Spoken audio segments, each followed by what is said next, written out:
COVID-safe job hunting reminder na inihatid sa pamamagitan ng Public Employment Service Office mula kina Mayor Oka Malapitan at Congressman Along Malapitan. Mas ligtas kung ang paghahanap ng mga job vacancies ay through online sa pamamagitan ng pagbisita sa official Facebook page ng Public Employment Service Office, Caloocan City. Mula rito ay maaari ka nang mag-submit ng iyong mga job application sa mga mapipili mong posisyon at kumpanya. Kung ikaw ay papalaring matawagan at maimbitahan sa isang face-to-face job interview, ito ang mga maaari mong ihanda bago ka lumabas ng iyong tahanan upang ikay maging ligtas pa rin sa banta ng COVID-19. I-check ang iyong temperatura.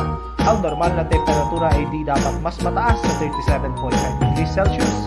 Alcohol pang sanitize, face mask, face shield at tissue. Sa paglabas ng iyong tahanan, laging tandaan na panatilihin ang 1 hanggang 2 metrong distansya mula sa ibang tao upang makaiwas sa sakit na di natin nakikita. Ugaliin din ang madalas na paghuhugas o pag-sanitize ng iyong mga kamay gamit ang sabon, alcohol o hand sanitizer.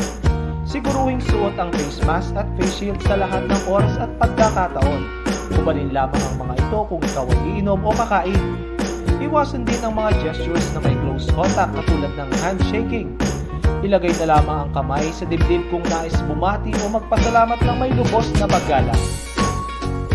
Sa pagsunod sa mga simpleng bagay na ito, hindi lamang sarili ang maililigtas mo, kundi pati na rin ang kapwa at ang pamilyang minamahal mo.